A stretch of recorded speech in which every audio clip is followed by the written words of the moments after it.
Hello, everyone, and welcome to today's episode of the Snacks of the Apostles. Today is this delicious banana bread.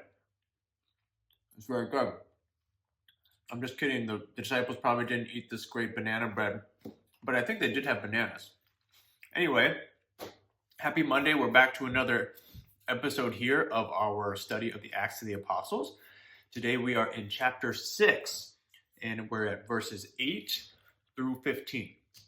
And we are introduced to the figure of Stephen, who we only heard a little bit about so far. He's been named as one of the 7 ordained to who we see as the first deacons, but now he is preaching and teaching and debating some of the Jews, and so we get to hear a little bit about him. We know Stephen as the first martyr for our faith. So the reading begins saying that Stephen is filled with grace and power, working great wonders and signs among the people. And this sounds a lot like someone that we know very well. It actually sounds a lot like Jesus. A lot of the commentaries comment on this passage and comment on Stephen as a whole, that his life kind of looks a lot like Jesus's, or at least a lot of the ways that the gospel writer Luke refers to Stephen sounds a lot like the way he referred to Jesus. For instance, that Jesus grew in grace as a child and in favor.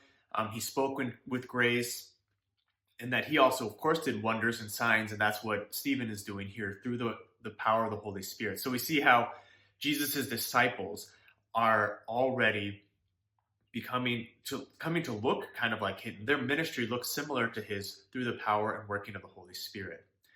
And so today, Stephen is debating with these Hellenistic Jews. They're from Cyrenia and Alexandria. So they would be more Greek-speaking rather than Hebrew-speaking Jews.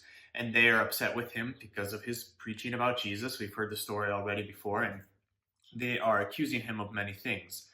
But we see that throughout this whole thing, Stephen is either just completely, enraptured in what he is teaching, and they can't refute any of his teaching because he speaks with such grace and eloquence, and everything that comes out of his mouth is just pouring with the Holy Spirit. And so they can't refute his teaching, and so they get angry about it, and they just want to put him to death eventually.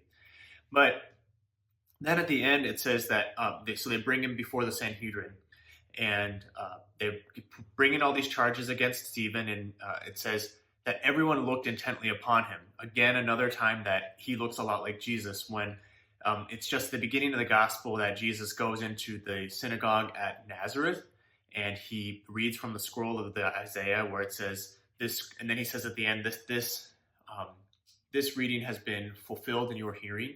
But after he was done reading that, it says that the eyes of all in the synagogue were intently upon him. And so the same thing's happening here with Stephen. And where are his eyes? His eyes at this point are just totally, he's enraptured with God. Throughout everything he's been doing, he's been enraptured with God. So it says that his face looks like that of an angel. His face looks like that of an angel. So it shows that God working through him through the Holy Spirit is really keeping Stephen really at peace through all of this. Similar to Jesus as well, this is kind of Stephen's trial. He's on trial right now for his life, and he's silent, and he's not worried like Jesus was, because he knows for whom he is defending here.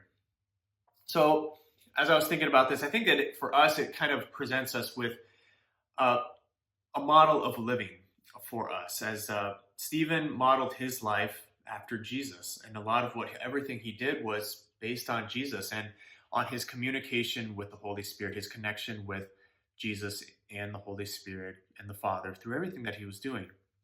So for us, we want to as well model our lives off of Jesus. It's like those cool wristbands that were all the rage when I was really young. Maybe some of you still have some that say WWJD, what would Jesus do? Not a bad thing to ask ourselves every day. What would Jesus do in this situation? And we see how with Stephen, it actually allows him to be totally cool under pressure, that he's not worried about what's happening. He's not getting caught up in these arguments on a really deep level, because his deepest peace he finds in Jesus, and he knows that he's always looking toward the one who whom he worships, who he proclaims. So today, my friends, let us model our lives, today and always, model our lives off of Jesus so that we might be able to always keep our eyes fixed on him, and that no matter what kind of persecution comes, be it being the persecution of having to stay in quarantine or just having to deal with people we've been around for a long time, we know that we can always look to Jesus to be our strength and our hope, and that he is always the one that we put our trust in. God bless you today.